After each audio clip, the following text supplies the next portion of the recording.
Les grandes gueules, RMC Story, suite du GG et vous. Dans un instant, c'est Laetitia qui veut reparler avec Zora Bitan. Vous savez, de la sanction du RSA pour les casseurs. On réécoutera un extrait de Zora. On en parlera avec Laetitia. Juste le temps de passer par la case Brunet, Radio Brunet, midi 14h sur RMC. On va pas s'empêcher d'analyser le cas Anne Hidalgo aujourd'hui.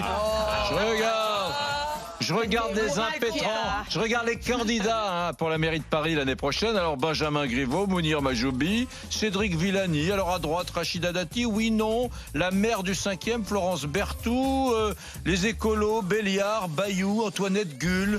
Côté de la France Insoumise, Daniel Simonette. Je continue comme ça. Au PCF, il y a un mec qui s'appelle Nicolas Bonnet. Au Rassemblement National, Valrand de Saint-Just, tout ça. Il y a aussi Marcel Campion, le roi des forains. Il y a aussi Gaspard Ganzer. Tout ça pour vous dire, mesdames, messieurs. Mon Brunet-Métry, vous le voulez? Le voilà, mon Brunet-Métry. Je ne vois pas ce qui pourrait empêcher Anne Hidalgo d'être réélue maire de Paris en 2020, mesdames, messieurs. Moi, je suis convaincu que la prochaine maire de Paris, c'est Anne Hidalgo. Ce qui est rassurant, c'est qu'il avait annoncé la réélection de Sarkozy. Oui, c'est vrai. 32-16 pour réagir avec Éric Brunet. Il a raison. Suite du GG, vous, avant de donner la parole à Laetitia et à Cynthia, le jeu des 1000 euros.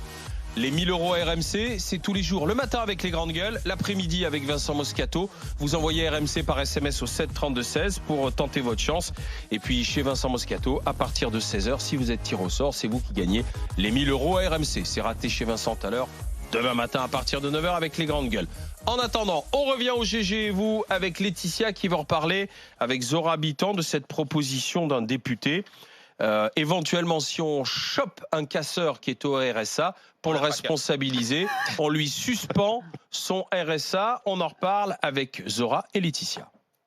Il faut sanctionner par la loi et éventuellement transformer les peines en travaux d'intérêt généraux, etc. Mais c'est complètement démagogique. Imaginez un couple avec 2 enfants, on supprime le RSA alors qu'il y a 2 enfants. On fait comment, quoi? On appauvrit encore plus la famille. Le RSA, c'est pas fait pour aller en boîte de nuit. Normalement, c'est fait quand même pour vivre décemment.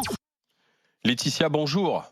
Oui, bonjour. Bonjour Laetitia. Bonjour Zora. Alors je suis souvent très d'accord, tout le temps d'accord avec vous d'ailleurs. Mais alors là, sur ce coup-là, ce matin, pas du tout. Parce que j'estime qu'en France, on a des droits, ce qui est très bien, mais on a aussi des devoirs. Et ça, les gens, ils sont oubliés les devoirs. Vous dites quelqu'un, donc un couple qui est au RSA, qui a 2 enfants. Ok, alors déjà la responsabilité des parents, elle est où? On éduque ses enfants en leur montrant qu'il faut tout casser. Et la solidarité nationale, elle continue à payer ça? Non, je suis désolée, moi je fais partie de cette minorité de personnes qui payent des impôts sur le revenu, qui se fait étrangler avec toutes les charges, et je passe les impôts locaux, etc., la taxe foncière. Et en fait, nous, si on fait un petit dérapage, un contrôle technique en retard de 3 jours, 4 jours, on se prend une amende, on paye pas l'amende, on est saisi sur le compte, comme beaucoup de Français, on nous lâche pas. Là, la solidarité nationale, c'est très bien et il en faut, mais il y a des limites à la bêtise. Quand on n'est pas assez responsable, je suis désolée, aller casser, où c'est les gens, c'est les impôts des gens qui vont payer les réparations, c'est personne d'autre, l'État, c'est les gens. Je veux dire, au bout d'un moment, moi, je trouve que c'est votre discours là aujourd'hui qui est démagogique. On est toujours en train d'excuser. Après, il ne faut pas s'étonner après que vous faites une discussion sur un sondage où il y a une majorité, même petite, de Français qui veulent un militaire à la tête de l'État. S'il y avait moins de laxisme de tous les côtés, je pense qu'on n'en serait pas là aujourd'hui. Alors, Laetitia, réponse de Zora. Quelqu'un qui casse et qui a un SMIC et quelqu'un qui casse et qui a un RSA, tous les deux doivent être sanctionnés de la même façon et tous les deux doivent payer. D'accord? Mais pour qu'ils payent, il faut qu'ils soient sanctionnés. C'est-à-dire qu'il faut utiliser l'arsenal juridique pénal. On se fait choper pour de la casse, on passe au tribunal et on écope d'une peine de prison avec sursis ou pas et d'une amende. Et cette amende, on doit la payer. Expliquez-moi la différence entre un salarié qui devra payer l'amende, je sais pas, 3, 5, 10 000 euros et qui le paiera tous les mois et quelqu'un qui est au RSA qui la paiera aussi. Mais retirer le RSA à des gens, ça veut dire que à un moment donné, ces gens-là, même si c'est pas... le salarié, c'est pas l'argent des Français. Hein. Le RSA, c'est l'argent des Français. Mais pareil, donc on le met à la rue, on lui dit, écoutez, monsieur, vous pouvez prendre un banc dehors pour 3-4 mois, parce qu'avec 500 €, vous aurez... Voilà, c'est fini, donc vous pouvez aller prendre un carton, et il y a des emplacements pour les SDF, on va vous en montrer quelques-uns. D'accord. Non, mais il peut ne pas casser. Voilà, oui, bien sûr, mais d'ailleurs, celui qui est salarié aussi. Donc cette personne-là ne payera jamais. Si, il faut lui prendre.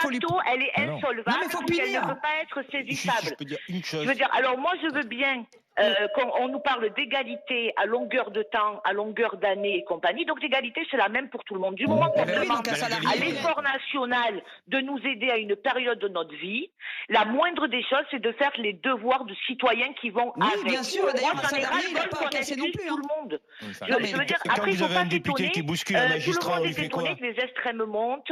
On excuse tout. Alors un jeune qui va tout casser ou qui fait une incivilité, on va dire oui, mais c'est parce que le pauvre, il vit dans un HLM. Non, alors attendez, laissez-moi vous répondre. C'est vrai que l'excuse, quand il s'agit des pauvres, c'est tolérance zéro, c'est vrai. Mais par contre, lorsqu'il s'agit de classes dirigeantes, là, il n'y a pas de souci, tout le monde s'en fout. Ce que je veux dire, c'est que quelqu'un qui casse, qu'il soit le salarié ou qu'il soit au RSA, doit d'abord bénéficier de la sanction pénale. Et la première des sanctions pénales, si on l'appliquait déjà, ça serait déjà pas mal. Mais la sanction pénale, c'est quoi pour toi alors? Parce moi, à mon avis, quelqu'un qui a le RSA et qui se fait pincer, il a, je sais pas, 3 mois d'un travail d'intérêt général dans un EHPAD, dans une crèche, dans les espaces verts, obligatoire. Voilà, c'est obligatoire, il a même pas le choix.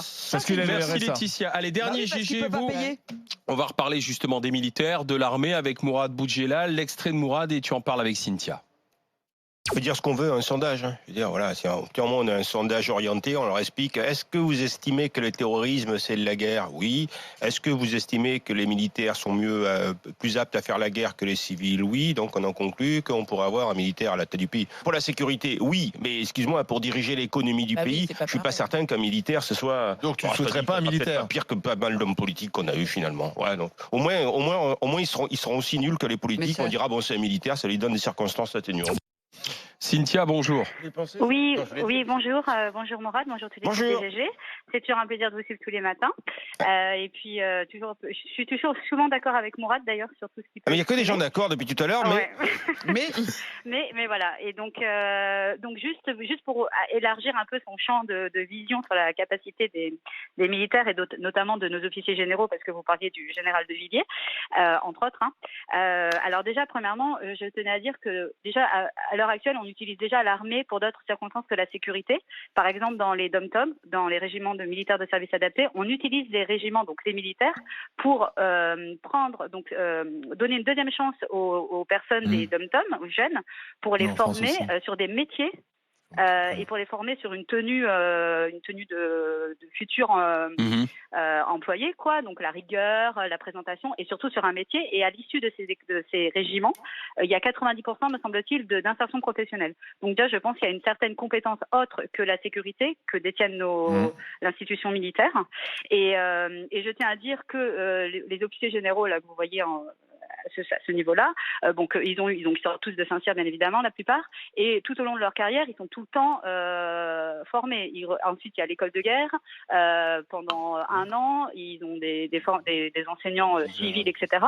Et à tout moment, souvent, ils sont utilisés aussi par les entreprises civiles, pour leurs compétences de management, etc. Donc ne voyons pas, Cynthia, l'armée que par le prisme, si tu veux, de l'arme et du maintien de l'ordre, quoi, en fait, Mourad Boudjelal.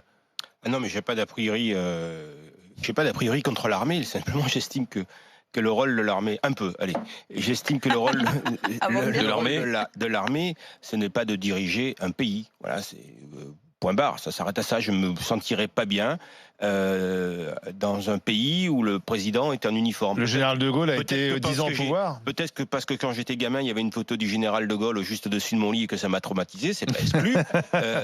Parce que sur un enfant, mais voilà, je tenais pas le rôle des militaires. Il a 75 ans. Étant à Toulon, vous pensez bien que je respecte non seulement les militaires, la marine, parce que j'ai grandi avec ça, mais ce n'est pas leur rôle que de diriger un pays. Leur rôle premier, je suis suis d'accord sur la sécurité. Moi, je n'étais pas choqué quand on a décidé de faire appel aux militaires. Ça donne un cadre dans la vie de tous les jours. Oui, c'est même formateur. Il n'y a pas besoin de porter un uniforme pour avoir un cadre dans la vie de tous les jours. Merci Cynthia. Rendez-vous demain. Caroline Pilastre, Anas Kazim, Maxime Niedo et un ministre à 11h. Lui, il est encore là, en charge de la cohésion des territoires et du logement. Julien de Normandie. Bonne journée et rendez-vous demain à 9h. RMC, les grandes gueules.